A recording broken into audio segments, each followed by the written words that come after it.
Somos na Alta Serianza, de Edicións, e, por tanto, editora deste poemario. E, bueno, como se vedes, estamos aquí para fazer a presentación do primeiro poemario de Gabriel García, que tuvemos o non, de Edicións, de Edicións. Este poemario segue dúas liñas temáticas principalmente. Unha liña de corte máis paisaxística, centrándose sobre todo na paisaxe da Ribeira Sacra e dos seus ríos. Logo, outra liña temática é o intimismo. Este intimismo sería máis ben un intimismo que retrata os sentimentos do autor desde unha desesperanza hasta a chegada do mencer, precisamente as cinzas do mencer. Ese escuro, como salir dese escuro purato e ver o mencer. Na liña paisaxística, dicir que recorda figuras tan importantes dos societas como Amado Carballo ou como Darío Varela. Como dice o famoso poema de Celino Álvarez Alvariño. Así que nada, deixo vos con ele.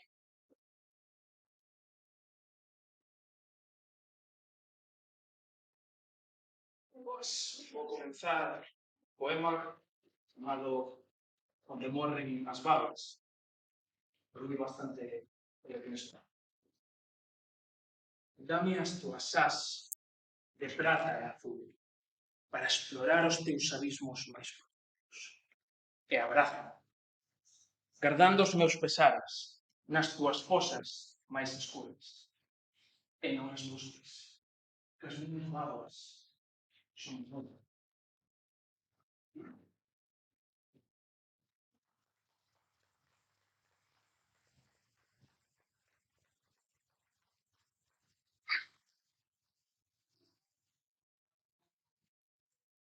Eu, como é verdade, teño anos, son nativo do Valdelemos, levo escribindo toda a vida, concretamente desde os 15 anos, de feito, aquí hai xente, e vou aproveitar antes de nada, que era todo o mundo está aquí, e sobre todo, por decirvos que estou asustado, nervioso, emocionado, de ter tanta xente boa que veña ao meu debut literario, algúns con sonrisas pícaras, outros con cara de seriedade, pero vou intentar facer o mellor posible. Pido perdón se me trabuco, se por algún casual me sai unha tos, ou se me poño nervioso e vou por a xente. Desculpade, vou intentar ser breve, conciso, como xa dixen previamente, antes de comenzar, e sobre todo directo, que media hora de poesía boa é o mellor que unha hora e media de estar no Moi ben. Cando empezou a escribir? Os 13 anos. Imaginade chaval con depresión maior. Hai que buscar unha saída. Cal é? Literatura. Desde sempre me gustou ler, pero eu son o que me chamo un escritor de parede. Que é un escritor de parede? Un escritor de parede é eu empecé escribindo sen un absoluto pecado. Non é non. Eu non escribía ben nin remotamente. De feito, hai xente aquí que sufriu os meus primeiros poemas. E sufriu uns moito.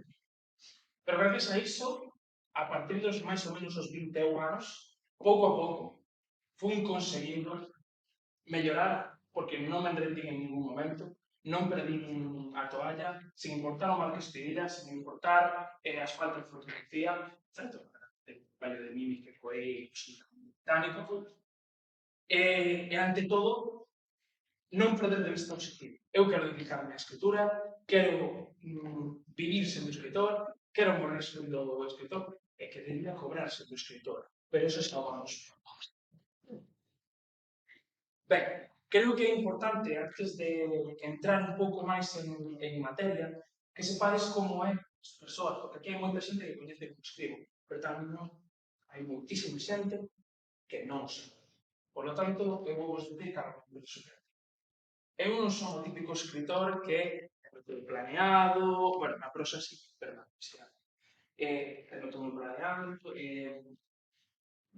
fai esquemas, busca arranxar todo.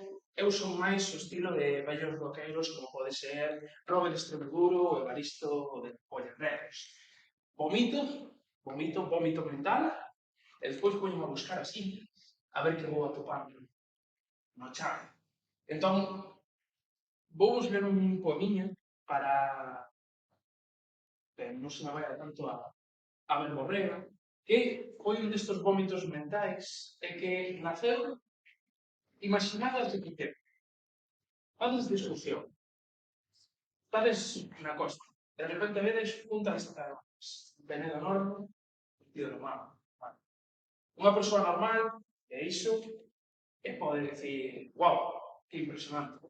Eu teño que estar 20 minutos e teño uns amigos. Cuidado que teño unha náusea mental. E a marchar.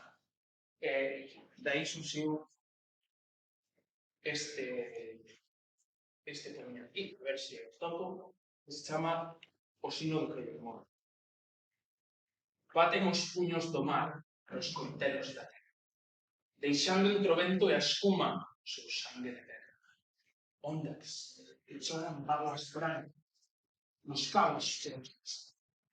E chían as aves nos niños ás beiras, de torres tortas e queimadas polos ventos e as eras, que viviron milenios como altos montes antes de morrer no mar. Eu ben o vin, os pedos precipicios da pedra de prosa, o lamento dos picos, os berros ledos do mar, da auga gozosa. Pouco a pouco, os vellos montes, con cada leito de sal. E por iso, meus amigos, por iso, choran as pedras na beira do mar.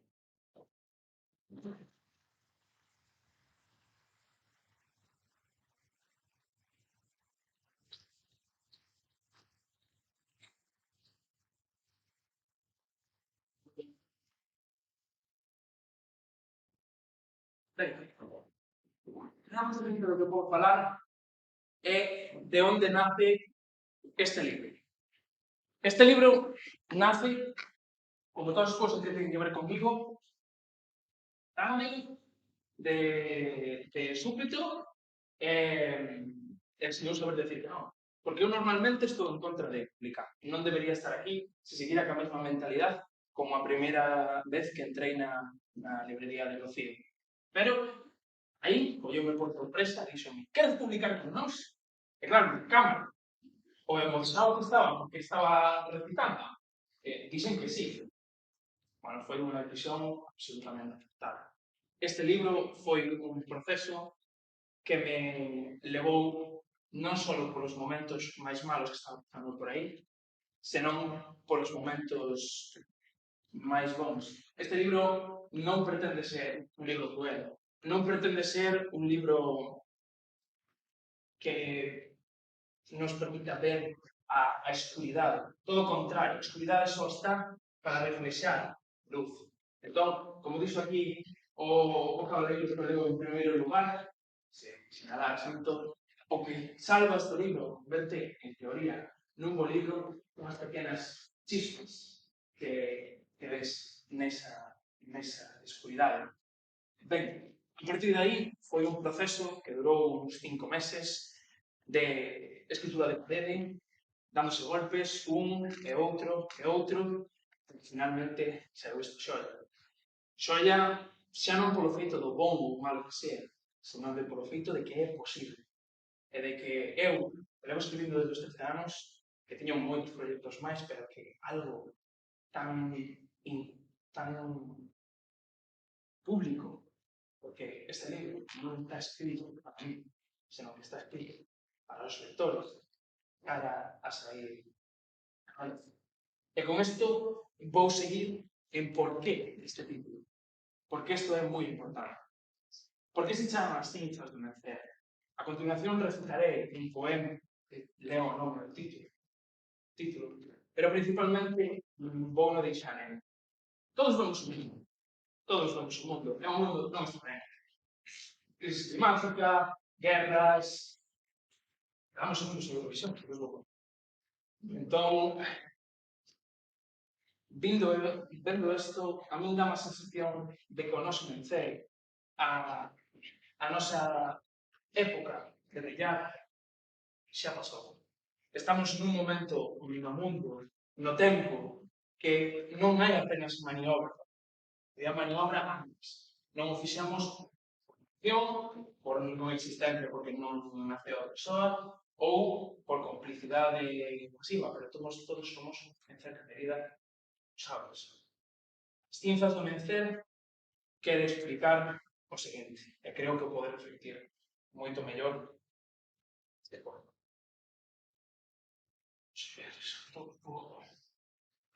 Perfecto. Aquí está. As cinzas do mencer.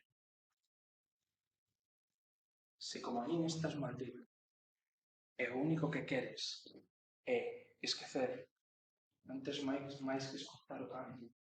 Viste mundo que está muralla. Se máis está grabado o mencer, e só un cero nos pierde. Mas non un que perder o sentido, senón un que queira entender que o mundo morre, e seguimos o seu sino. Ninguén fuxirá por moito que bote a correr. Escoitade a testemunha deste corazón furado que fai ben pouco vivo o seu arder. Se como a min estás perdido e queres atopar faltas para ler, escoita os pecados do ser humano e goza. Goza, porque xa antes de matar. Vale. Ninguén velou polo mundo. Poucos tentaban aprender, e ningún só foi herdeiro das quentes cinzas do mencer. Agora sae o sol vello, tentando do ceo non caer, cuberto dun manto negro, tras o que xa non se pode. Escoitade dun errante solitario, o conto de como o fogar vive o tempo, escolado nas mans dun mal engano, ata que nin el mismo se como a viña se quedar, non se aceitar o rei, ouga nas mans do ceo nublado, ata que o solpor sexa o mencer. No chan no que estás tumbado, esgotouse o tempo de nacer. Todo está nas mans dun solpor eterno. Nin deixa vivir, nin deixa mover. E nese limbo infinito, somos moitos os que se deixan vencer, caídos no chan, cobertos de branco, queimados de todo, pero sen poder que vencer.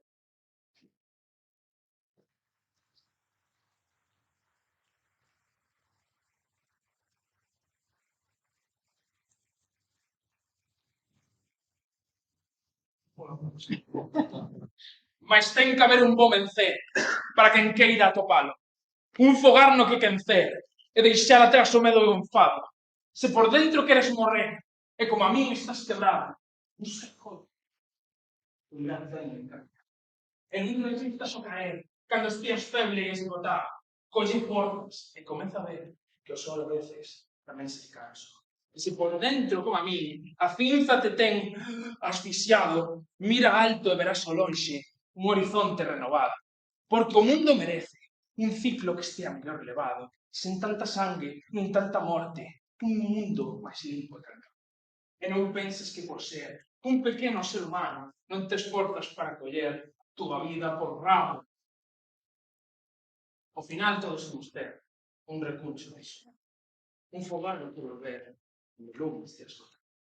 Nas túas mans está prender un alareiro, un lume que poides soster todo ese sentido. E como a min estás ergueito, e o corazón preto de esquecer, os males, espaldas, isto pois serás quen de ser, un bordeiro para as cinzas dun novo nacer, se ti queres.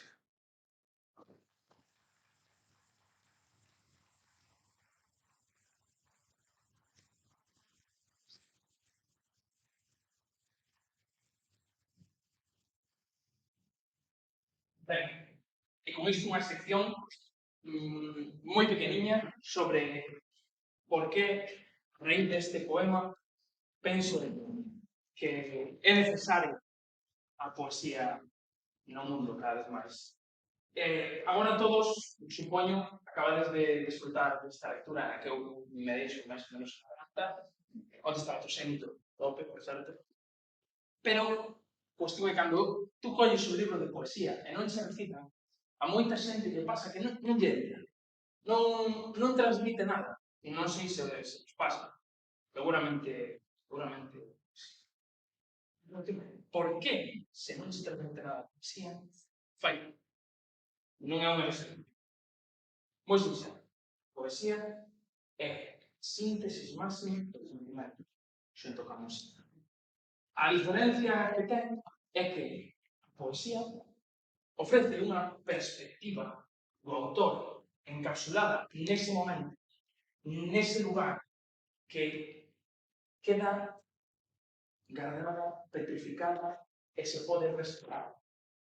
Un exemplo, cando foron os bombardeos na Guerra Civil, temos poemas que falan e transmiten as cidades. Tamén podemos ler a historia, pero é moito mellor. Hai moitísimo máis sentimento aí dentro. E iso é o que é importante.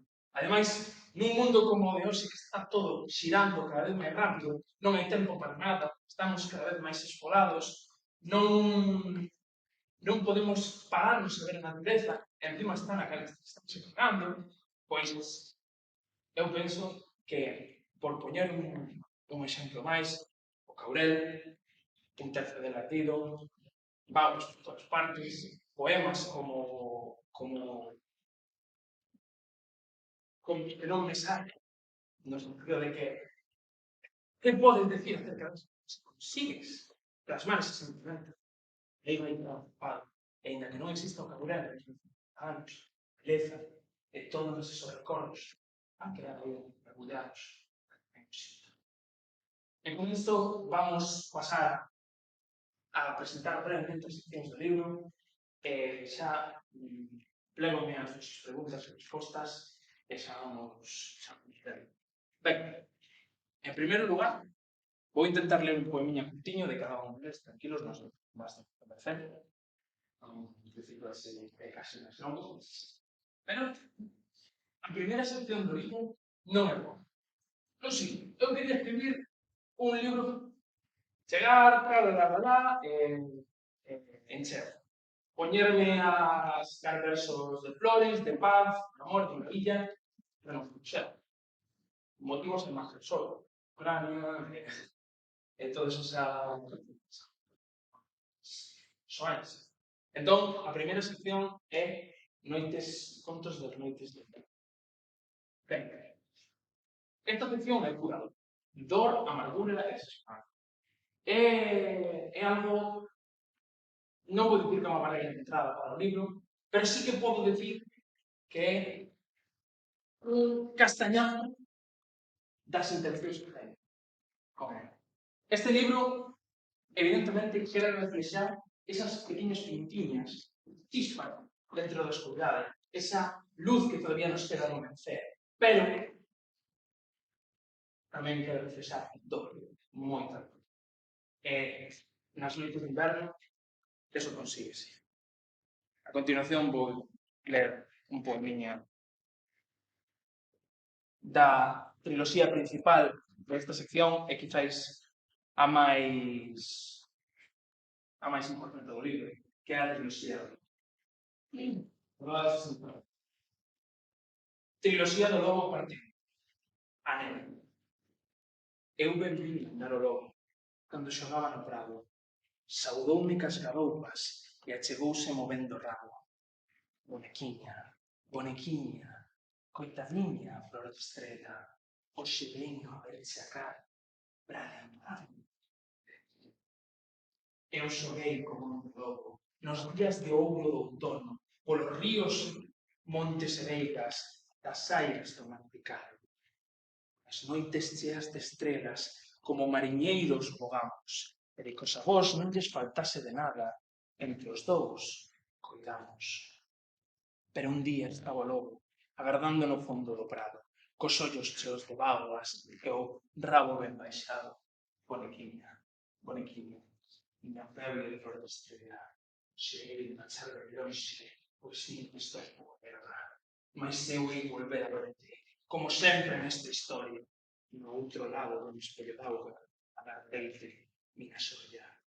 E polo monte marchou o lobo, deixándome o corazón furado, coas pernas cheas de feridas, de tanto e tanto buscalo, e agora anos encadeada en ferro, levounos voando lonxe o vento, agora cuberta de bágoas, agardo que chegue o momento. Bágoas todo ao espello, de auga que chamará o lobo, e por segunda vez en todas as historias verémonos de novo. Unha flor de estrela non quería verse a cara ata que chegara a boa hora, mas somos donos da nosa historia e eliximos a nosa xente. Hoxe podes xogar de novo a tua ánima se non está presa. Eu viví cando xogaba arrancoume de rebumbres penas e levoume ao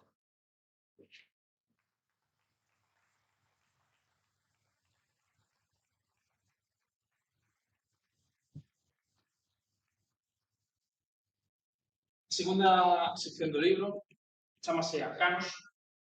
Básicamente, Arcanos quizás sea a parte máis íntima, máis persoal que ten o libro. Arcanos son eventos que me sucederon a min neste mundo ordenario e casi podo considerar que foron sobrenaturais. No sentido de, por exemplo, estar nunha montaña, un eclipse de lúa de sangue, sen ninguén ao redor, nunha casa de luz, e empezan a ver lobos, empezan a aparecer nubes que fan siluetas extrañas, e claro, isto tiña 16 anos. O cal, digamos que, aparte de tremer e comer, realmente parece unha historia digna. Entón, Arcanos é a única sección que non vou ler, porque aí cada un ten que lelo como el que son por liñas, tiños, e con iso pasamos á seguinte sección, que é Xefe. Esta sección é bastante máis sinxela de entender. Está dedicada a 3 dos ríos da Ribeira Sacra. Ao cabo non lle dediquei nada. Primeiro, en primeiro lugar, porque sabemos todos como está acá. Chamamos de río, canal, vertedero, verdes. E ademais teño pensado dedicarle un poema adicional, un poemario, quero dicir, adicional a ese río, porque lo que merece tamén polo estándar. A cuestión é que os 3 ríos que vou ser aquí son o Miño, o Sil e o Loio. O Loio porque é un río micro, pequeniño, sai de Cadela e desemboca cerca de Río, Citadio, Señal. O Sil, principalmente porque pola súa reputación antiga. Non sei se sabedes que o río Sil antes se consideraba un río casi perigoso. Non só pola carretera, os antigos que non tiñan de ver. Moita xente tense afogado nas súas costas. E o Miño, pola fervenza da agua caída, que me parece un lugar magnífico para visitar e meditar. E creo que daqui vou recitarvos sobre o Miño, Silentes das túas pedras e as túas armas, eu, camiñante das altas ribeiras, son arqueólogo dos teus moitos pesares, e descoura que arrastras as túas veredas. Meu silente Río, facedor de milagres, son contemplador das túas augas silenciosas, eu, poeta de lume e sangue, escoito as túas laxas. Moitas gardan silencio, outras falan con verbas borrosas, interescuras. Por iso os antigos tremían nas túas quedas cagaxas. Silencio. E ser o nome do asasino que bogaban nas barcas. Por iso coitelo gravaches esas fermosas paisaxes, con medo, tristura e honra baixen mestre as túas augas. As túas augas calvas.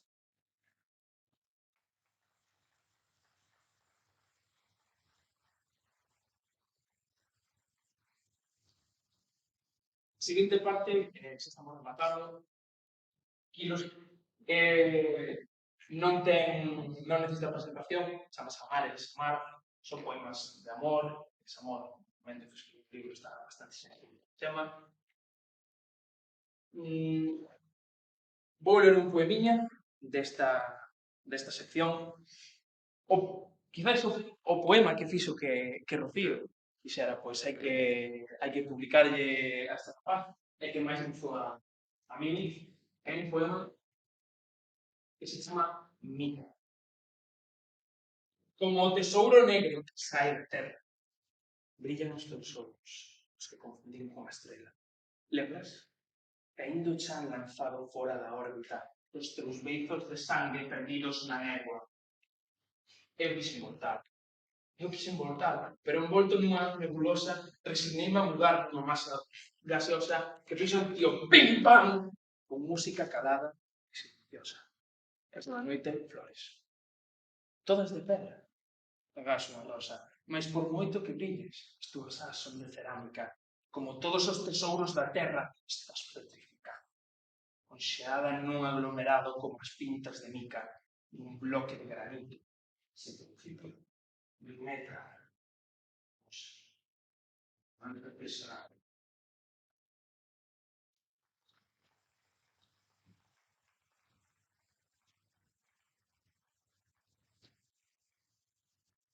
He presentado xa a la esperanza, quiero que se concentre na esperanza, el lido, o poema, pues que eu estou a vencer, vou rematar, vou rematar os de fondo. Tranquilos. Esta sección, chamada Folla Caendo, non ten objetivo pola miña parte. Refírome, en todas as anteriores, eu puño unha perspectiva. Eu puño un foco a través do meu filtro emotivo. De acordo? Xa se sabe, de dor, de esperanza, de medo.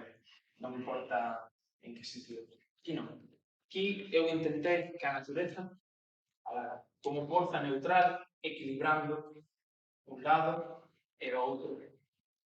Esta é a última sección, é para descansar, buscar, son poemas paisaxísticos, de observación, onde eu intentei plasmar o mellor posible as sensacións que vivín nese momento, e vou compartir convosco o que para min é probablemente o poema máis enseñable deste libro, e despois se queredes pasamos a tema de preguntas, a unha ou aos dos.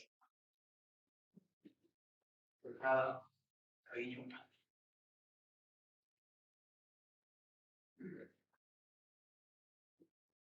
O poema titúlase Ondas en mar.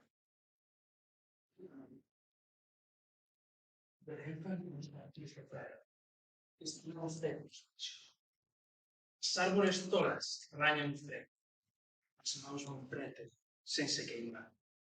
Veleir rompen as ondas en berro, lapiñas fermosas que queren bailar, memorias das mentes máis bellas coseidos, recordos do mundo antes de se quebrar.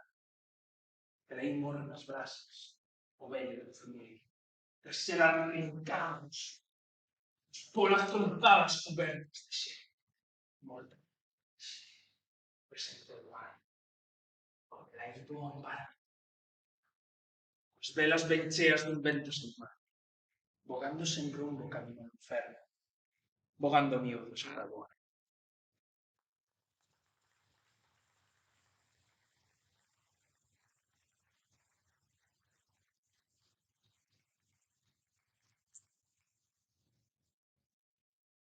Sea alguna.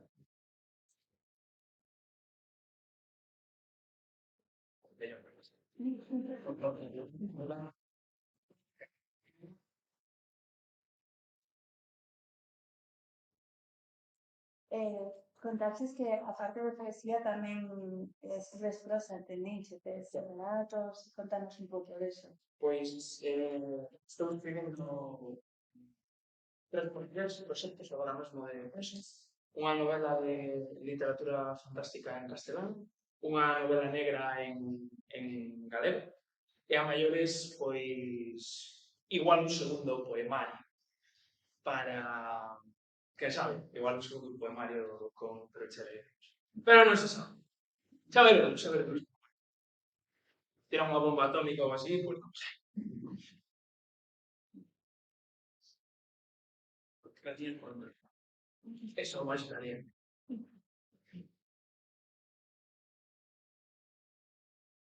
Sánchez era un libro, no sé si editores.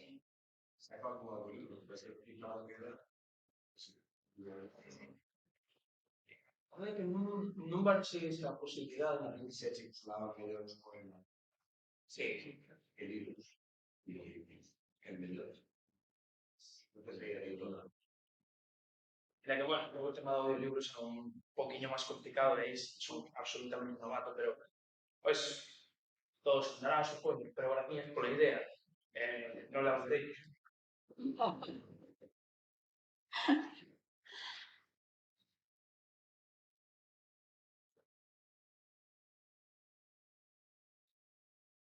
Unha, dúas,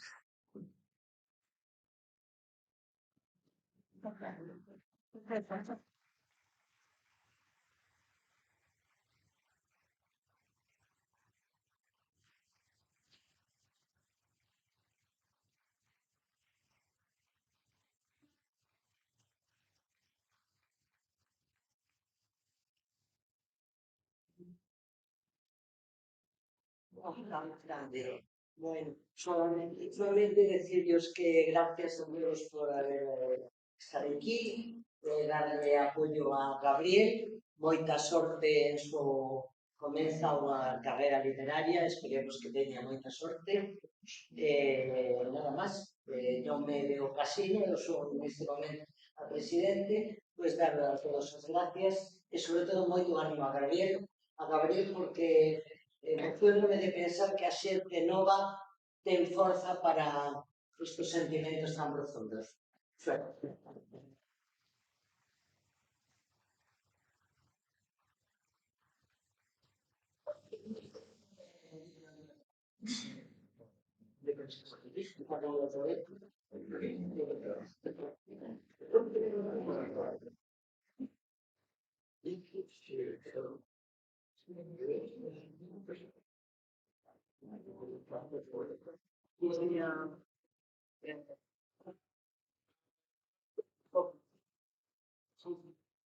quero agradecer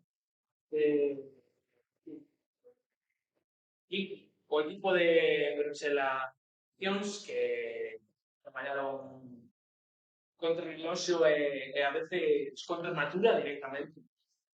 E tamén quero agradecer e pedir un forte aplauso colectivo, se pode, o diseñador desta portada, que é absolutamente demencial, eu penso que non podería quedar absolutamente. Non podería quedar. Todo, coño.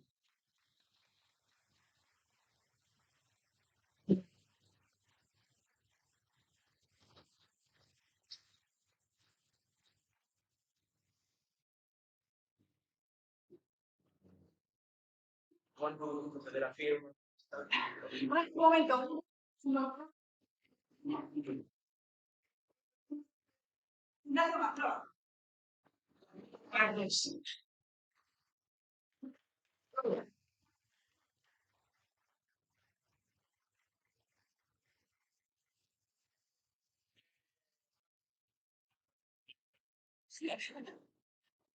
Aquí.